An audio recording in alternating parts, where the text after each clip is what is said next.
of ISCB in Boston. I'm Burkhard Rost, the ISCB president.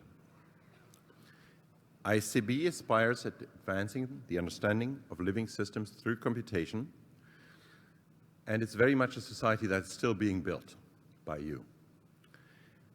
We are, at this very moment, about 3,100 members.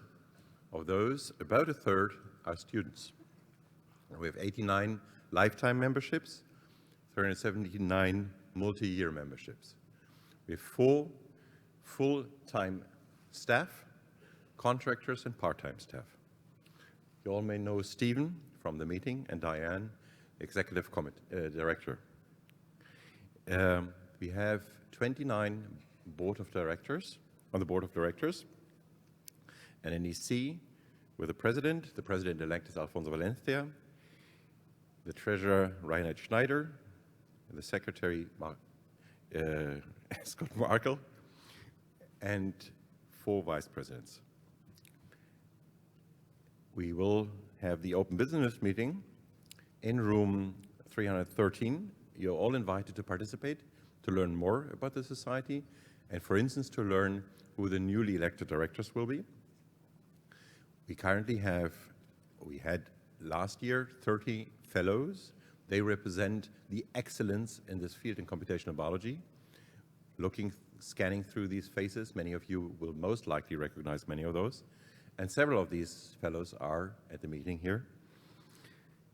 5 new fellows have been elected this year: Amos Bayrock, Ian Burney, Nir Friedman, Robert Gentleman, and Andrei Shali. ISMB and ISCB is a lot about what you bring in.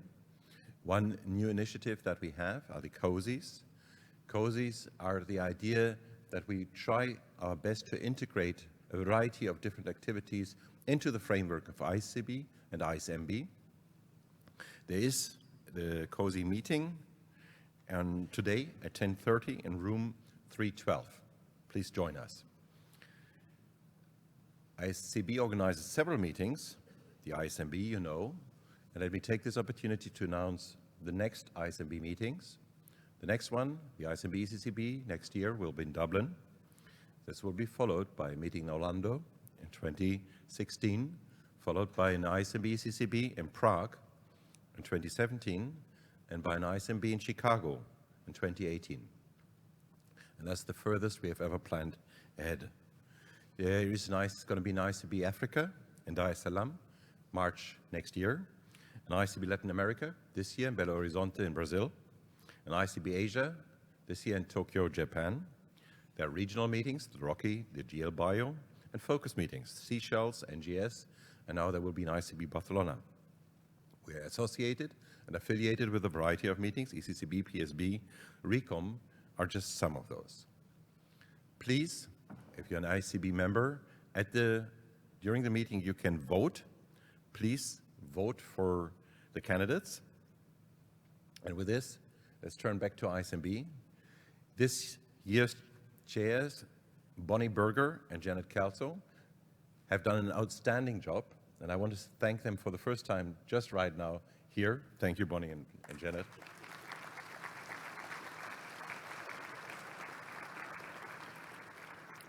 The man in the background here, Steve Lurt. Without Steve, nothing would work. He's the gentleman in the white shirt up there on the podium. Thanks, Steve.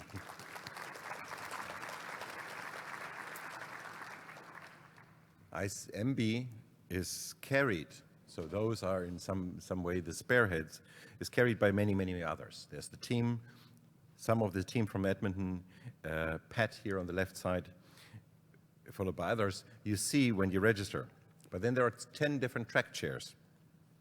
And I'm not going to go through the name because I went already a bit longer. But thanks to all of them, and each track chair comes with a team. All of these track chairs essentially are active for most of the entire year, and they have begun working already for the next meeting in Dublin. It's an immense activity, and you're highly welcome to help out at various stages. We thank our sponsors. The sponsor slide don't advance, because we want to dwell a little bit longer on the sponsors because we are so grateful to them. Those were the last minute things. Slides that I put in. Sponsors' slides have some automatum in them that you can't advance quickly. This year's ISMB meeting, currently we have registered 1,254 participants in the main meeting that starts today. Overall, including all the SIGs, we expect over 1,500 people. This is higher than the last time in Long Beach, and I wish you a wonderful meeting. But I now give over to the chair, the co-chair, Bonnie Berger from MIT. Bonnie.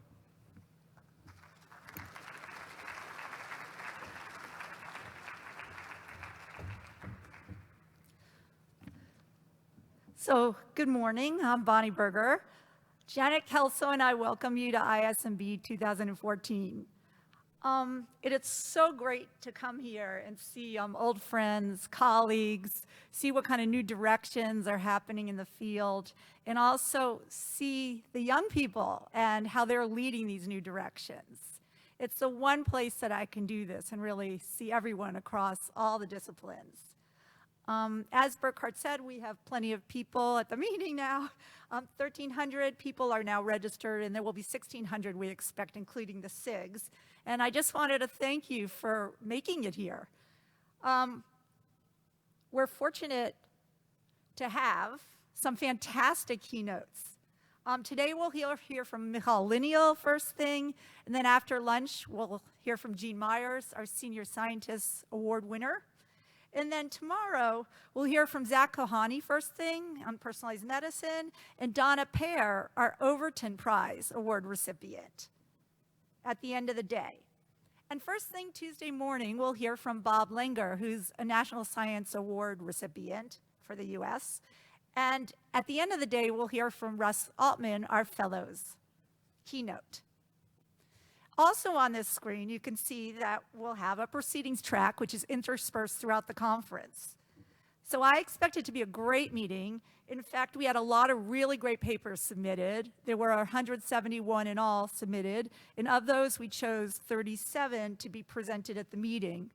Special thanks go to Russell Schwartz and Serafin Batsoglu, the area chair, well, not the area chairs, the chairs for the proceedings chairs, who did a phenomenal job reviewing and going through these papers with many members of the community and the 15 area chairs who helped out in deciding, reviewing, and all this takes a great deal of work, and I thank them very much.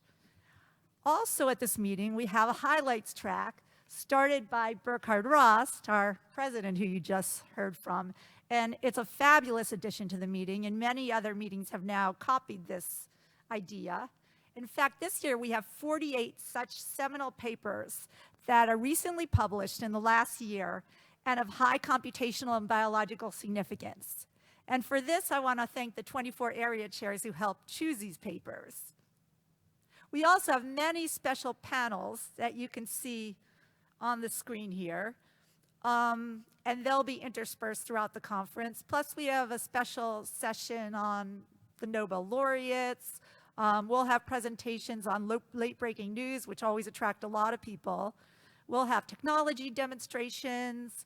We have workshops bringing the community together. In fact, my high school son came with me on Friday and ran into his AP bio teacher. So that was very interesting to see her here and know that we're attracting a broad set of people throughout the community.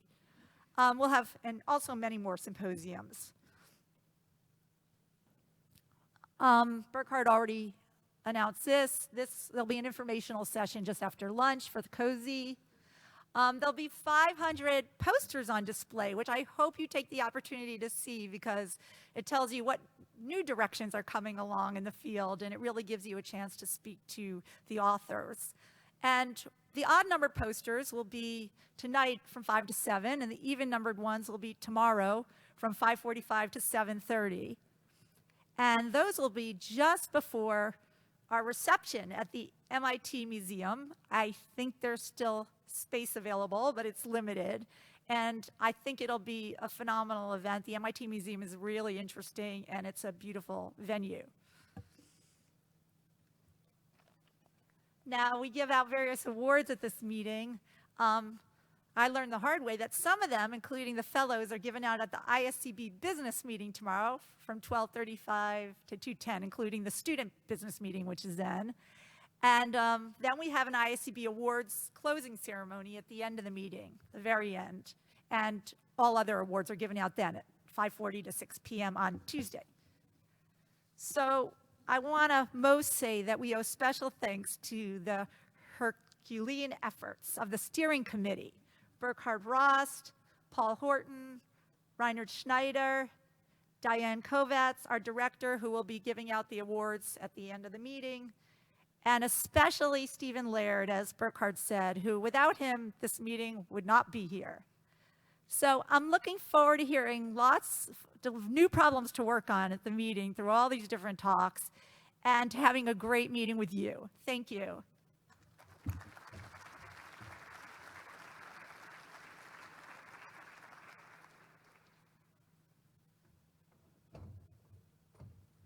So now it's my turn to get things started, and it's my very great pleasure to introduce this morning the first keynote speaker, Michal Linial. I sort of wonder if she needs an introduction. She's so well known in this community. She's been involved in so many meetings, the organization of ISMB, ECCB, the European Conference on Computational Biology, RECOM. She's been a long-standing member of the ISCB board and the vice president of the ISCB since 2008. So she's one of those people who knows everyone. I'm sure many of you have interacted with her and know what a pleasure that is. Some background. Michal is a professor of biochemistry and molecular biology, as well as bioinformatics at the Hebrew University in Jerusalem. She's also the head of the Sudarsky Center for Computational Biology, which also at the Hebrew University, and since 2012, she holds the very prestigious position of the director of the Israel Institute for Advanced Studies. She did her PhD in Israel, also at the Hebrew University, before moving to the US to Stanford as a postdoc. And it was during that time that she developed an interest in molecular neuroscience and on developing approaches to understanding the molecular composition of the synapse specifically. When she returned to the Hebrew University, she became instrumental in promoting the application of computational approaches to molecular biology. And in that role, and something that's really gone through her career, is that she has really founded graduate and undergraduate programs in both computational biology and molecular biology and bringing them together so that they have these joint undergraduate and graduate programs at the university. Her work is very wide-ranging. She's worked on a number of different things. Her work on the synapse specifically has led to work on protein families, on protein-protein networks, on looking at the interaction and regulation of protein networks. And her lab, which is both a wet lab and a computational lab, does work in cell biology and molecular biology and biochemistry, and then develops computational tools to analyze that data, to integrate that data, and have published a number of large databases as well as software. She's going to talk today, I think, about some of her most recent work, but she has well over 180 publications. I think it's obvious from her achievements that she has a great passion for science, for her research, for her lab. And when I talked to her about where that comes from and what inspires her, she said that that's her friends, her family, the people she interacts with, that she really learns a lot from the people around her. And I think that's obvious. You see it when you talk with her. I also know that she has a wonderful family, 3 children that she is very proud of, that are a source of great inspiration for her. She's a very successful scientist, a happy person to have around, and I'm very pleased to be able to introduce her. Michal?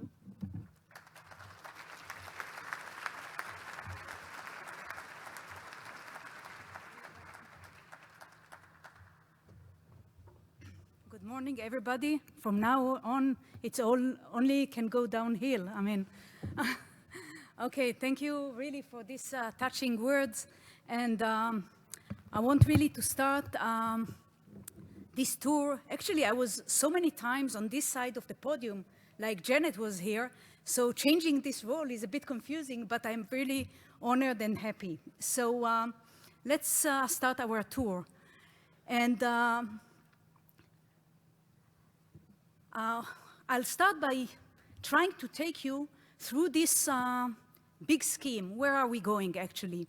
And in order to do this, I want to tell you something that will be throughout this talk, only one sentence. If you feel lost, just take the compass, as you see here, and trace the footsteps of evolution, and we'll be okay. So that's the big message that I want to convey to you. And we'll do it by showing you how we create a map, mainly for proteins, how we challenge the map. Then I hope I'll convince you why it's important to develop navigation tools, in this case for function. Then I'll go into some hidden functions, a treasure hunt game, and then some creativity in nature and a lesson. So let's start our tour. The other way to talk about it is really to talk about this treasure hunt for hidden function. And the goal is a simple goal, but I think quite important, really to understand living systems. And it sounds very high level, but that's what really the passion is there. But moreover, I think it's very important to expose design principle, not just to tell what we found, but what is the general rule here? What is the principle? And before going into really the material, I want to give a few instructions that I think are quite important and maybe often forgotten. So I'm sure that in this room there are a lot of you that are coming from, let's say, big data. They are either computer scientists or mathematician or physicist or even statistician and so on. In this case, I think you are all aware that you should be very careful of extreme cases and biases and so on, because exception and outliers can deceive you. But if you are coming from a biological point of view, state of mind, which is you have to listen to the biological story, you should behave exactly the opposite. What I mean by that is you should be very sensitive to extreme example. Actually, exceptions may hold the key. And this dichotomy, I want to talk about it a little bit because it's not obvious, and I think if you keep it very sharply, I think you'll do better. And you see, I put this a bell like the Pavlov. It's not connected to food, you know, the bell sign, but it's connected to awareness. So whenever I want to say something that I want you to note, please look at the bell. Okay, so as we all know, it's really a tsunami around here. And sorry, what I mean by that, it's if we look at the UniProt collection of proteins, as of now, we have 70 million of them in the UniProt, which is the biggest protein resources, or the most, let's say, important one for this matter. And as you can see, in the last, this is the 20 years of history of this, and you can see what's happened in the last 2 years, or 3 years, or 5 years. Really, the tsunami is there. Moreover, I would say that it's coming, but it's probably slower than I. Okay, we can stay with the tsunami, be aware. Okay, we are getting there. Okay, but the embarrassing things that despite these 70 million protein sequences, we know very little about. And what I mean by that is that if you combine everything that we learn as of today, using mass spec, Western analysis, antibody, whatever, we only have touched 1 out of 1,500 proteins, which is a fraction of a percent. Actually, in the field of transcriptome, we are a little bit better, but not that much. Maybe 1 out of 60 or something like that, proteins, sequence, we ever touched in RNA-seq, in DNA chip, in any of the other technology. The point is that most of what we know is really predicted.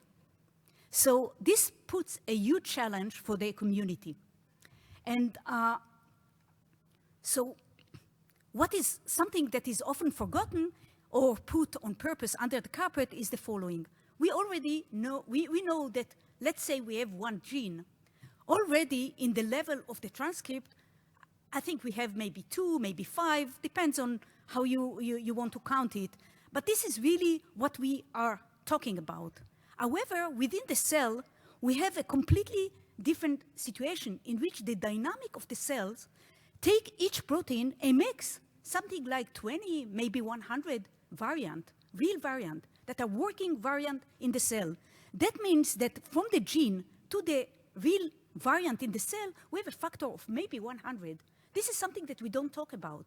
However, in this specific talk, I'll mainly talk about this transcript level, maybe 2 to 5 or something like that.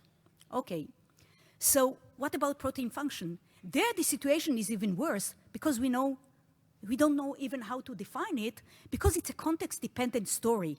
And as you can see in this scheme, there are some functions that we understand better and some that we understand less, but there is an intrinsic difficulty even to define what we are looking for. And that was, of course, summarized by a lot of this COSY, AFP project, and so on and so forth. Okay, so once we put the problems, let's create a map. Now, I'm sorry I brought this Middle East very troubled area, but I really hope people from all sides will find their way and will be able to navigate in these quite messy days. So let's go to the safe side, which is science. So we want to learn how to deal with millions of sequences from the expert. And some of those experts are really looked at the space. And this is just a very nice picture, recent picture from the Milky Way, you know, our galaxy.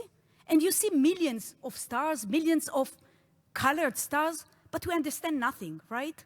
But if you zoom in, you start seeing something that you don't see from the very high level, which is a small clusters with names and with distances. This specific one was discovered a while ago by a Hubble telescope, 2 million years of light years. But of course, when we go to protein, the situation is much harder. Why is that? Because it's an high-dimensional space. What is really the distance? It's not really a year of light. We have to make up a distance, right? Probably it's evolutionary distance, but what it is exactly? We have a lot of dark matter, and as I already told you, the known part, what we understand, is very little.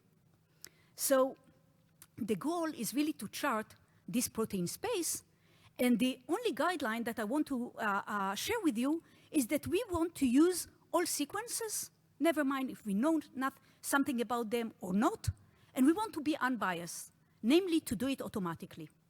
And in order to do this, we hope that this box will come into some understanding. But the only rule that will lead us to this tour is this simple statement of evolution, actually, that homology derived from a common ancestor. We'll stick to this, and that's it. We don't need more than that. So a little bit of history. We started this project maybe 20 years ago, over 20 years ago. At that time, in Swissprot, we just have Amos Bayer as a fellow. At that time, we had 37,000 protein sequence point. That's it. Most of you have not even were born, but that was the least. Now, it took 10 years to make it more than 100,000. But now, we moved into analysis of millions, and then 20 millions, and still expanding. So really, the protein space is expanding, and we have to deal with those big numbers as well. So as I've already mentioned, the guideline will be very simple. We want to do something that is global, automatic, unsupervised, namely no knowledge is included, and scalable.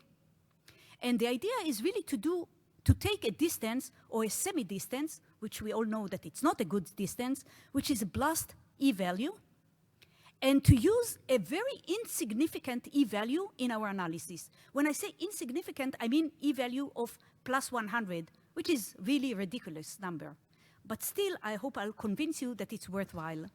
And the main people, I mean, this project we call Protonet is a it's really a long-term project, and the key people that were involved in it, I'll just mention Ori Sasson, Menachem Frumer, that is in the audience and give a talk on different topic, Nadav Rapoport, who is in the audience and will give a poster later, Elon Portugali, and Noam Kaplan is also in the audience, and my partner and friend and colleague, Nati.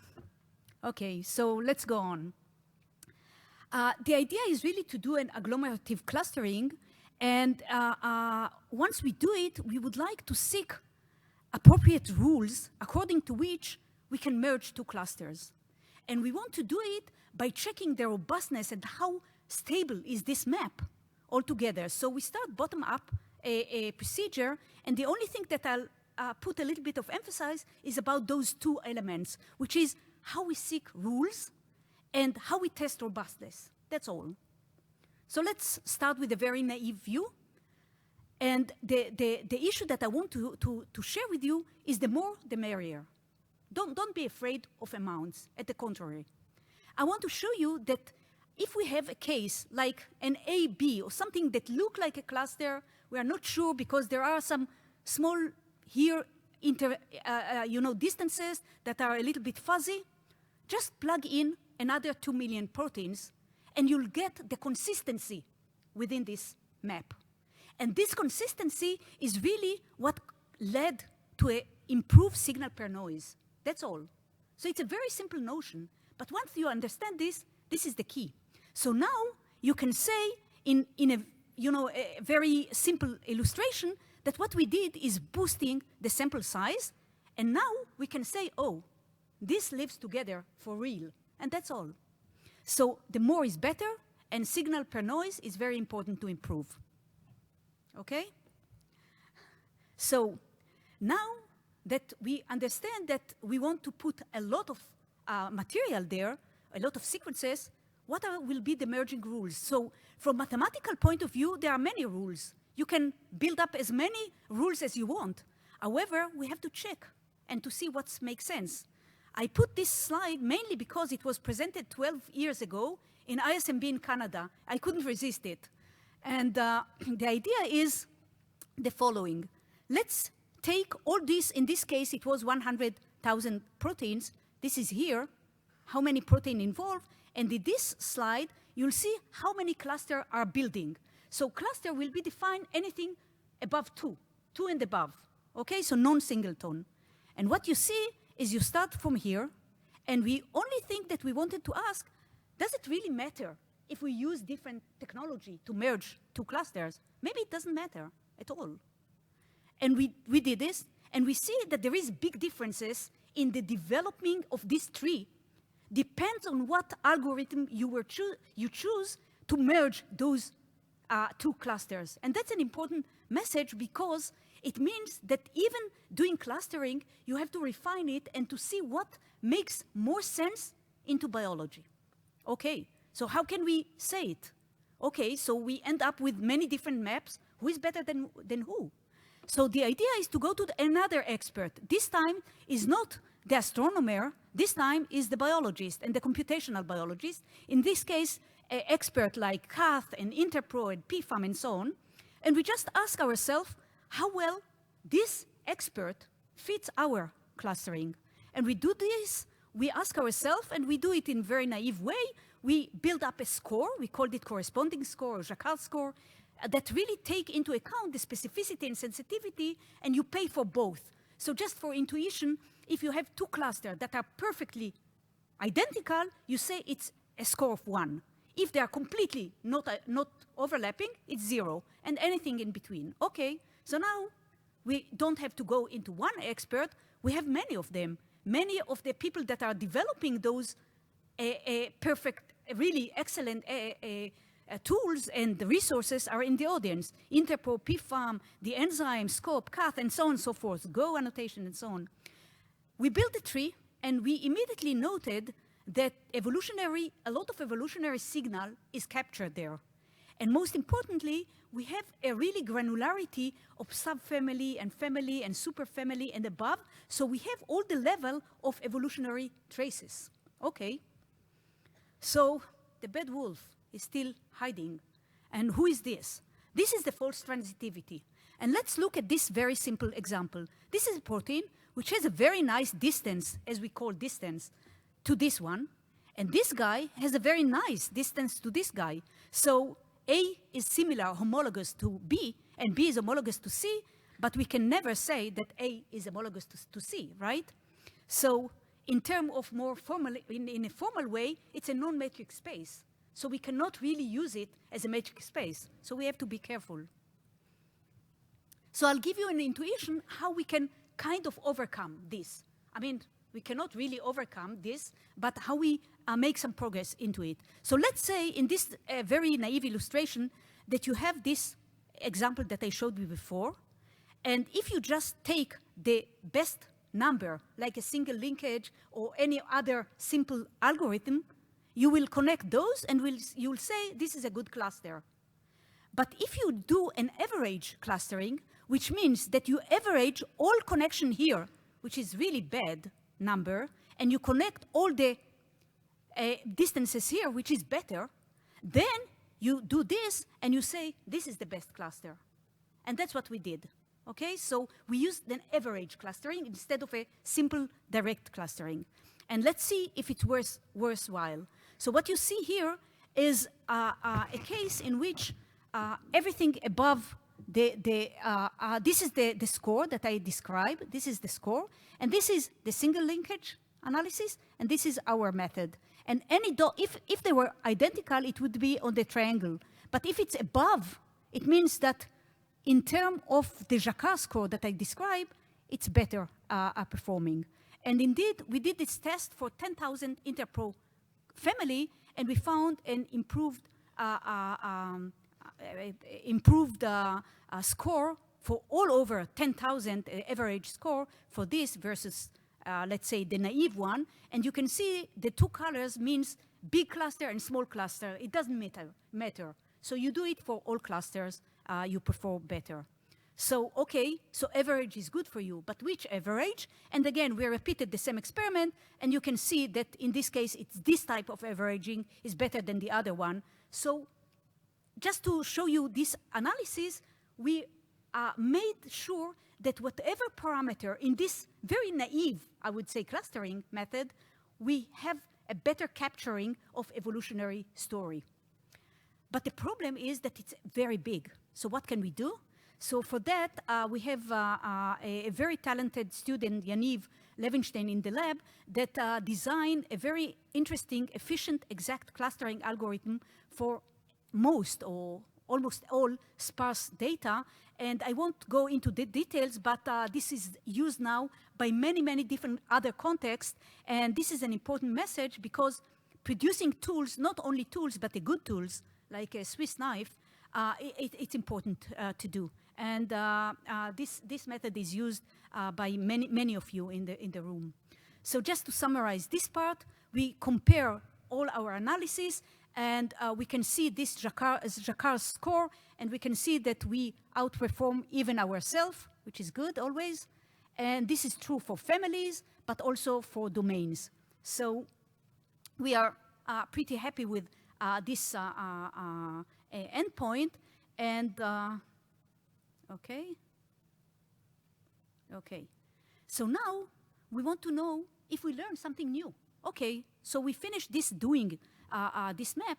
Did you learn something new? And I'll take one example of globin, a very well-known example in which globins are the proteins that are responsible for oxygen transfer in many organisms, including ourselves, fish, but surprisingly enough, also plants, and so on.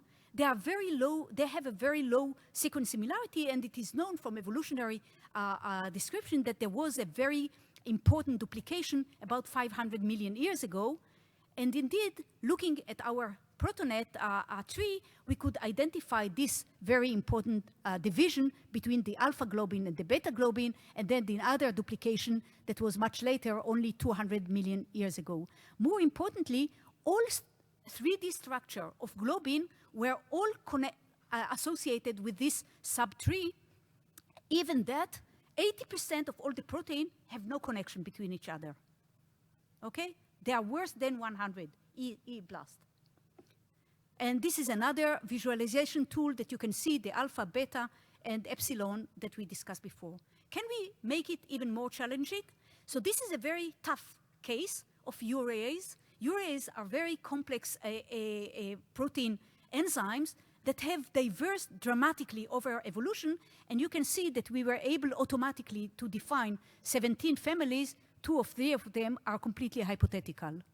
So to summarize this part, I showed you how we build a map, how we test the map, how we challenge the map, and the importance of a GPS. Otherwise, you get lost. So why do we need the map?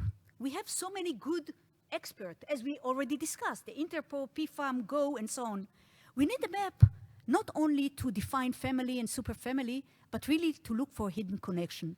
Actually, a lot of research were done on this aspect of how we can use the map to improve target selection and so on. I won't discuss it. I only discuss the hidden connection. So just to make this switch, we have family models in which each animal or each model is very well defined. But of course, if we have it on this way, we can use internal distances to learn more, right? So that's the difference between a map and a collection of models. So our question is, can we find a functional connection between families that were not seen before? And we call this project Connect the Dots. So more formally, what we want to do is to go into the tree and find all the clusters that are best for any keynotes, for any keywords, sorry. We have maybe 10,000 keywords. For example, this is best for C, for A, and for B. And we want to avoid all those cases in which we have a domain shared. Remember the wolf from the before? We don't want it. So anything that is false transitivity, we want to avoid. So the question is there any sense to look at this? Okay. So I'll show you this in a very naive way. So what we are doing, we are taking 2 families, 2 different colors. Colors mean identity. So this is very good family because the score is above a certain threshold, and this is another one, and we ask, can we connect the dot? So when we did it, we found over 700 cases that are expected to be connected, but with no evidence, and 500 of them are good, safe one, with no wolf, with no domain transitivity. So what can we say about these 500? I'll just show you one example. This is one very good family. This is another good family. We ask, can we connect them? And in this case, we pass the structural test because in the scope, they already put it in the same superfamily. And these specific proteins are pore-forming toxins, very important one, that have relatively little sequence similarity, but as you can see, they share the same structure. So let's look at all 500. So what we did, we looked at PFAM clan. PFAM clan is a higher level hierarchy of PFAM, which is a domain-based annotation, very extremely good one. And we already saw that 90% of the cases were captured by the clan, which was a very good sign. But what about all the others? So we took all the data and we plug it and try to let the data speak. And that's another very important point. The data should tell you what to do. And when you look at this, we found that in this specific area, we have almost always correct. So we'll stick to this area, and that's it. So this is a nice example of a green one and a red one. We ask what they are shared, and we see that they are shared the same organism. And for those that are sharp eyes, you can see that they are really similar. And actually, I looked just yesterday to see what is the situation with this cluster that we found a couple of years ago. And we saw, fortunately, that PFAM collapsed them to one family. So that's a good sign. But what happened is that we found something that was very surprising to us. If you go to the top 50% of all the pairs that I'm discussing, we found that all of them that are marked red here are viruses. There are connections between viruses, viral proteins. So, as you know, virus word is completely parallel word because evolution of viruses are very different in terms of they have a fast recombination, a very high mutation rate, there is a coevolution, very fast selection, and moreover. So viruses protein are often isolated in the protein space. So we found really islets that we can connect. And for example, this specific virus protein, a collection of protein, 22 protein, and this domain of unknown function, we found a lot of connectivity between them. And eventually, they are really pathogen African fever virus that are together, and there is some supporting evidence in the literature. This is another beautiful example. Again, if you have sharp eyes, you can see that they are similar and connected, and this is also merged by PFAM, so it's very good sign, and so on. So let me summarize this part. I already told you that the PFAM clan dealt with about quarter of the cases. We were able to show more than 50% addition of really true connection that were completely missed, and about quarter that we don't have any strong evidence for. So can we connect the dot? Yes, we can. We learn some insight on viral evolution that I don't have time to go to. We have a microscope for pathogen host coevolution and a strong inference paradigm. Now, as of now, I talked about protein as if they came from space, right? Like stars in the Milky Way. But actually, they are coming in bulk. They are coming in bulk because they are coming with genomes. Once you finish a genome, you have another thousands of new sequences. And this is what I show you in this scheme, in which the last 2 years were really amazing, in which this is the number of completed genome, and this is what will be completed in a year or two. So we have really a complete change in the attitude of genome, and about 30 of them are from insects. So why insect? Why are we interested in insect? First of all, some of them at least are very beautiful, but it's the largest species on Earth, with estimated over 1 million species. And more importantly, they have a diverse, completely diverse type of lifestyle. So can we really capture lifestyle by looking at the proteome? And this is just to show you that about 10 ants were sequenced recently, and a project of 5,000 social insects already launched. So we are in a front of a huge expansion of genome of insects. However, about 45% or 40% with zero information. And that's very embarrassing. So what can we do?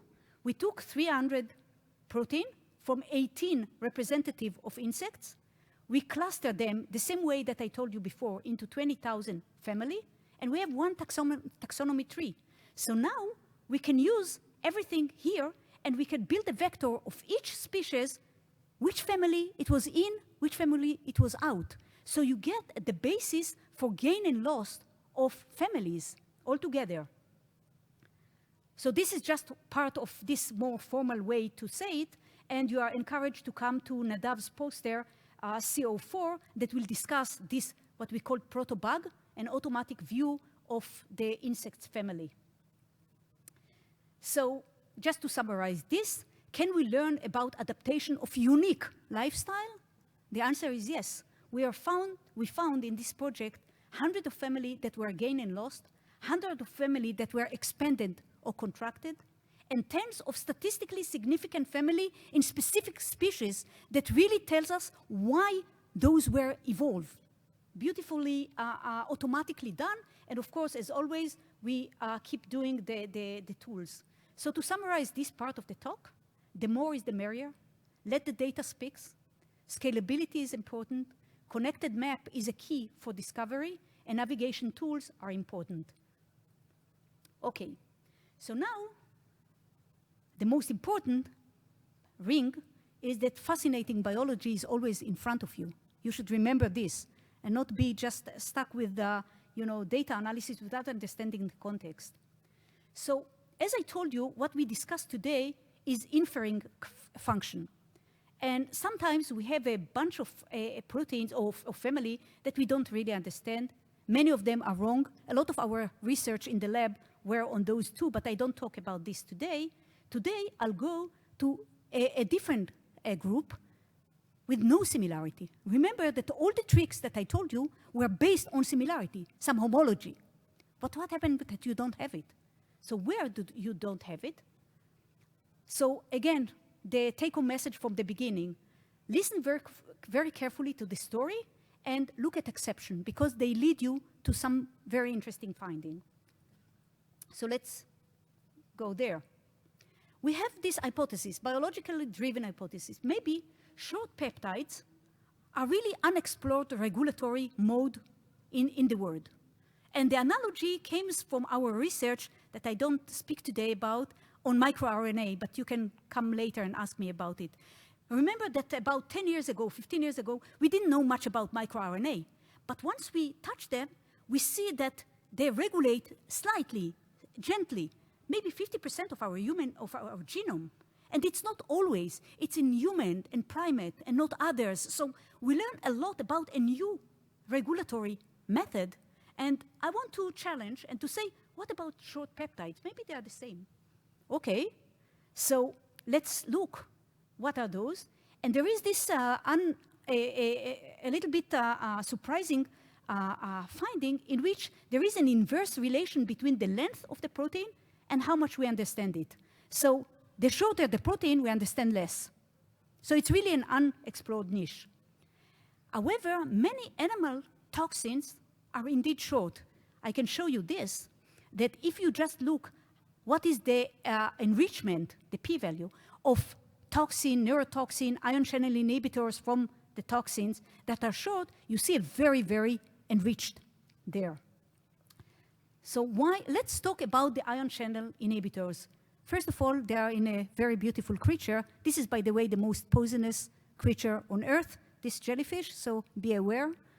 But what we found, what we know, is that ICI, the ion channel inhibitor, are found in a sporadic a set of animals, from sea anemone to reptile and to cone, insects, some in mammals.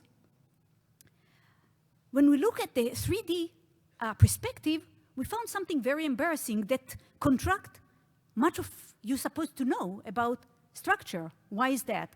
Because we have cases in which many folds hit the same target, the potassium channel. But we have the opposite situation in which many targets are hit by the same fold. For example, calcium, sodium, chloride, and potassium channel by this scorpion one fold. So simple relation between a fold and a target cannot work in this case. Now, remember that the structure, I already showed you, are used as our rule to say, oh, those are related. But here, it's very confusing. What about sequence? Sequence situation is even worse because there is very little sequence similarity in this, by the way, factory of toxins, which is the conus. So what's common among them? If it's not the structure, if it's not the sequence, what's left? So this is this ion channel blocker. And as you can see, they block this beautiful channel, and they won't allow ion to pass through. So they are all extracellular expressed. They are short. They act on very wide range of receptor and channel. They are very stable, so you cannot really kill those proteins. They can stuck in the venom for months and months in the snake, and they will be still active. They are specific and high affinity. So what can we learn? We found that those are compact elements, that they are shaped by the number of cysteine bridge that holds them very tight together.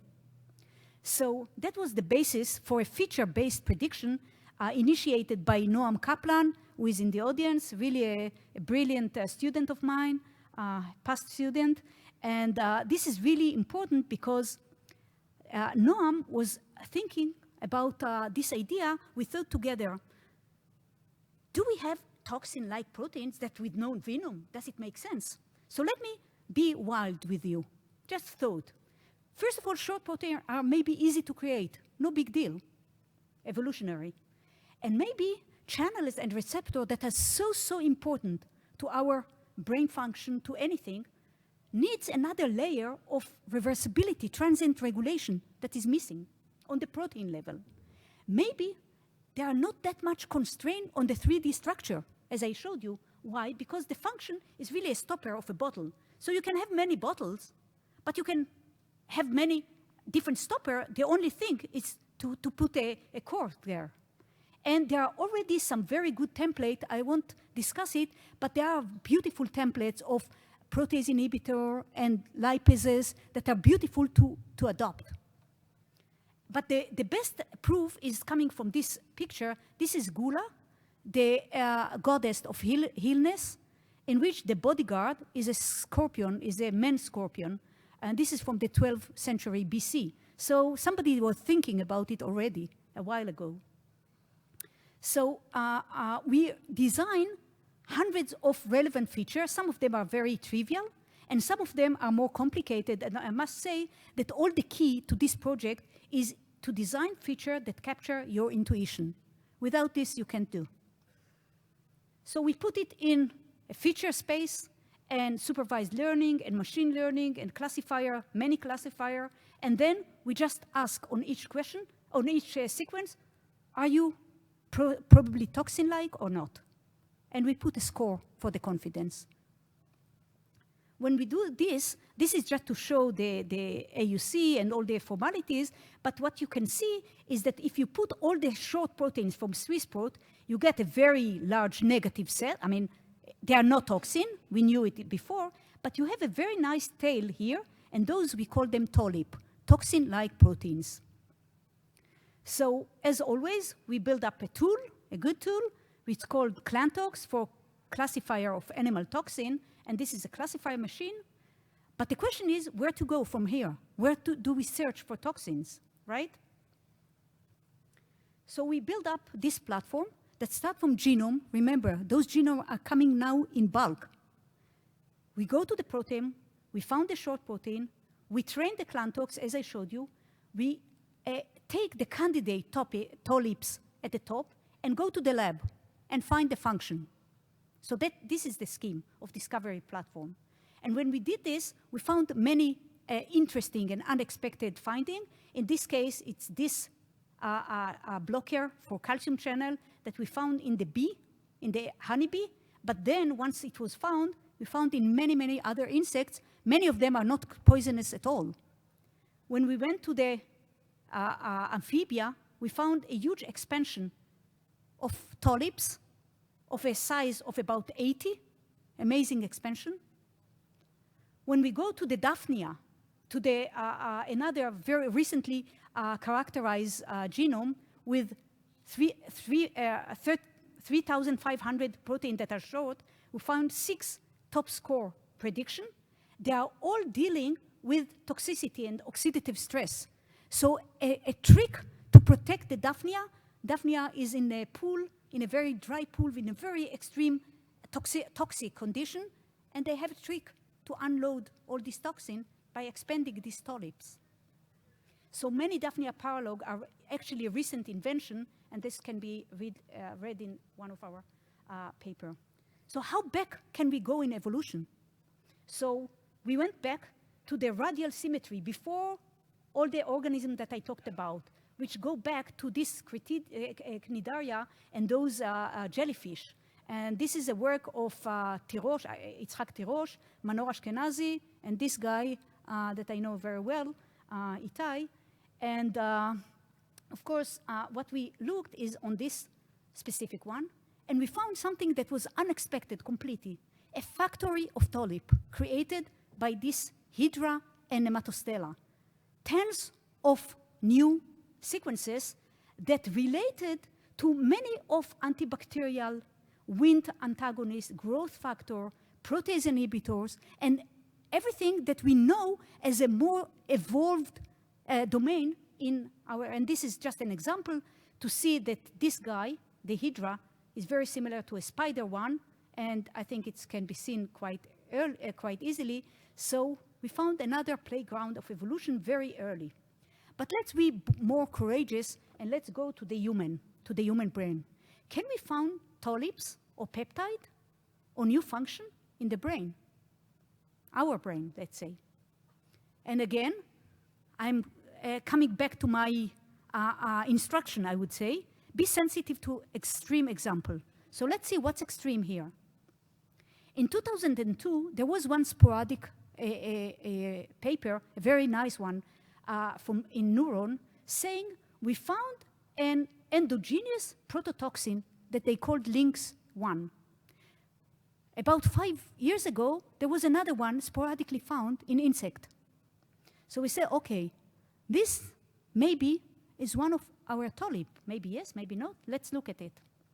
And when we look at it, we put the mouse RNA-seq data in this platform that I already told you, the discovery platform. And we found very interesting general rules. We found a lot of testis-expressed gene, cancer-related, immunological signaling, developing, and brain unique expression. All of them were highly responsible in the sense that they change in their expression dramatically upon condition. So they are not like housekeeping. They are coming when they are needed. So most of them were expressed in brain, in the reproduction, and immunity. Let me show you one example of elafin WAP protein. They seem to be anti-inflammatory activity. They are amplified in cancer. There are some idea, maybe there are tumor progression. But what's important is we go to the genome and we find something very interesting. They amplify themselves. This domain, everything in circle here is a WAP domain. Everything here is a 0.5 megabase. So 500, less than million bases, 500,000. And you have tens of those. Like a local duplication to do something probably quite important. Another example in this treasure hunt is 19 mouse genes. Only 3 of them were characterized in a testis-expressed gene, only with no names, but a prostate and testis expressed 4, 5, 1, 2, and so on. We found as TOLIP all of those, and as you can see here, there is an expansion in the, I am comparing mouse to rat, expansion in the rat and the mouse, and within 1 million base pair, there is 19 of those. So I'm taking 2 years and put in one slide. This is the PhD of Itzhak Terosh, and we took one of those, we put them in cell, we did all the biochemistry, all the molecular biology, and we found the target. Indeed, this target is a modulator of the nicotine response. So everybody that had a cigarette in the morning or any other nicotine abusers, this is what happened in your brain now. You have the brain telling you to put a lot of nicotine, but in order not to activate the immune system, there is a shutdown of the immune system by this mechanism. The nicotine on the macrophage shut down. When we put this TOLIP, ANLP3, it breaks this regulation. So now the inflammatory system is on, despite the fact that it should be down. This is the trick of what TOLIPs are doing in this case. And this is the domain. In this case, it's hooked by GPI to the membrane. So this is a member of a larger clan, as we discussed. So what's in this clan? If you go to the mouse, you find, again, highly duplicated, small, very tiny domains. Not domains, proteins, all together, more than in human. But something very interesting happened in this expanded family. When you go to the immune system, you find that one member of those domains is a code for the different type of the immune cell system. This is the, the adaptive system, the innate system, all the cells of the immune system. So maybe we have some cell identity code by this domain. So what's the evolution innovation here? The method is to duplicate and modify. And this is true for neuronal immunological function mainly. So let's see how this clan was evolved. We started with the toxin. We end up with members of membrane disruption, a very nice extension, some development signaling, cell receptor signaling, and what I told you today is about the immune system and the brain function of this extension of this family. So let's see if we can unify some observation before closing. We talked about 100 of TOLIPs in real, or 100 of real toxins. They are hitting a target, and let's compare them to the human or to the mouse or to the mammals. Indeed, they have a target receptor. They are both very short. Maybe the toxins are shorter a little bit. Here, they have a lot of modification. Here, they are even richer in modification. I already showed you the chromosome amplification that is used in both cases. But most importantly is that those guys have an irreversible action. So the toxin, once they hit, they kill. That's it. This channel cannot recover. But what happened during this evolution of mammals is that you use the same trick, but in a reversible action. So you can be on and off. So once you plug in your bottle of wine or whiskey, you can open it back and enjoy it. So we want, I mean, the evolution really boosts anytime they find a success. So we have once, so the principle I already shared with you. But this is to show you that alternative splice with a short addition of one amino acid, reduction of one amino acid, is still valid because you want to expand your family. You want to do it with another trick. You can act as a monomer, homodimer, heterodimer, cross-link, without cross-link. This is the domain that I talked about, the Li6 domain. It can make a dimer here, but it can use one of the cysteine to bridge the other guy. So another very elegant trick in order to build a very complex combination of solution from the set that you already invented, right? So is it the only case of TOLIP? The answer is no. We have another project on neuropeptide. Neuropeptide are those small boxes within a protein in which they are so important in pain sensation, in social behavior. Whenever you are nice, it's because of one of those. And whenever you are not nice, it's the same. It's because this guy, let's say. The appetite is controlled by those guys. The depression, the metabolic efficiency, the mating control, and so on and so forth. So they are super important. We design a feature extraction mode, again. This is just to show they are very important in nerve and gut and many organisms, or many organs. And Dan Offer in the lab was designed this same idea of feature-based analysis, and we built up a tool which is called NeuroPed to find new neuropeptides from all kinds of organisms. And again, the Swiss knife is coming back. So what have we learned altogether? And I wrap up everything. On feature-based function, we show that cell surface modulator of low specificity are really a very important innovation in mammals, especially. We show that evolution are playing the playground on invention and expansion. I showed you that recognition properties are super important to this. Those act on brain, immune system, and on recognition, interaction of cells, and they are potential therapeutic toolbox. And just to show you that it's not a fantasy, it's a real, this is the name of a toxin, this is their original, and this is what they are used now in clinic for chronic pain, for epilepsy, for multiple sclerosis and pain and so on. So I think we are in the beginning of a new toolbox coming from TOLIPs and toxins in general. So closing remarks. You should think about statistical trap when you play with data. You should think about design principle when you play with biology. Maps are really a way to follow the footstep of evolution. Innovation and replication works hand in hand. So don't go only on innovation. Once you have a good success, just replicate it. It's good for you. Plasticity in general, in immune system, in brain, are very calls for innovation.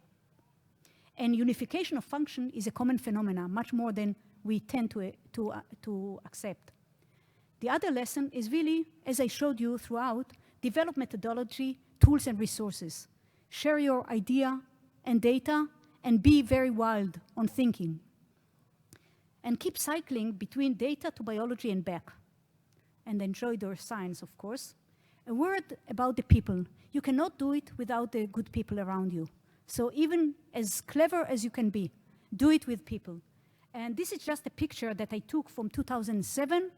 And something that I want to share with you, is many of them are biologists. As you see, the next generation are here. But all of them have at least 2 or sometimes 3, or most of them, expertise. So for example, Tzachi, who is a biologist that works on diabetes and the stress response in diabetes in my lab, is a medical doctor and a biologist. Tzachi is a pharmacologist and a biologist. Alex is a pharmacology and biologist. Yosef Prat, another very brilliant student who is doing now bat ecology, is doing computer science and biology. Menachem Frumer, that I mentioned, is a biologist in computer science. Roy Warshavsky learned psychology, computer science, and brain sciences. And this is the current people in the lab, the dry lab. I didn't talk about Kerem, who is doing X inactivation. Amos, who is doing cancer research. Shelley, who is doing translational and control of translation and microRNA analysis, virus analysis, and Dan that I mentioned, and those people I mentioned in the context of the other work. So thank you very much, and enjoy the meeting.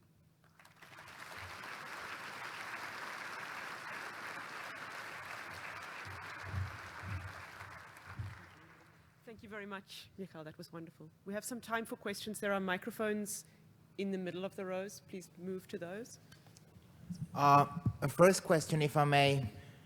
For these TOLIP predictors, do you find anything in prokaryote or viral sequences to those? I'm thinking things like symbionts or parasites that could have co-opted it. Yeah, it's a very good question. I mean, I would say that in this specific one, that we focused mainly on mammals, I mean, in the last part of the talk.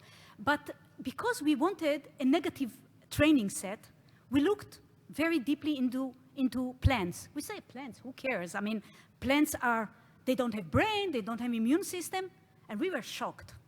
So what happened is that plants, because they don't have brain, because they cannot move, because they don't have the immune system, they have to be even more clever. So most of the tulips are there. So we have another project on plant, and it's enormous, rich collection. We didn't do it into the bacteria because we understand less how to manipulate it in a way that we understand what's the function. So this is why we didn't touch it. And I'm not sure, a lot of what I said connected to cell-cell interaction, connected to modulation. And I'm not sure the bacteria, maybe biofilm, but not the bacteria itself will have them.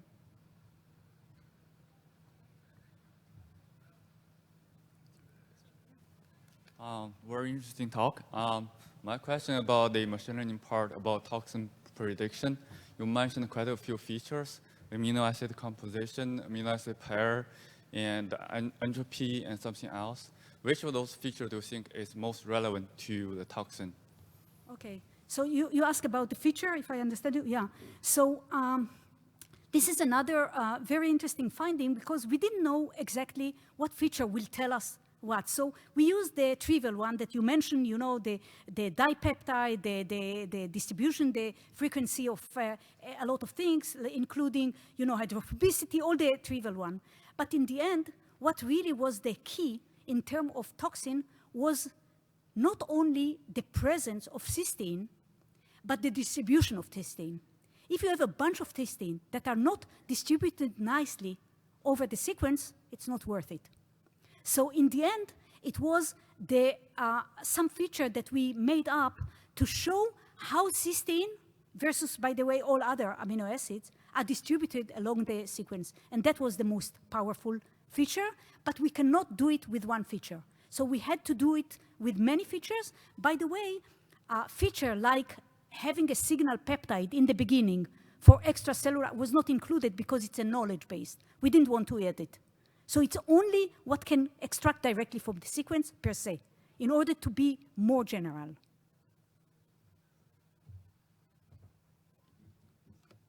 So on behalf of ISCB, I just want to thank Michal again. Thank you very, very much. And enjoy the rest of the sessions.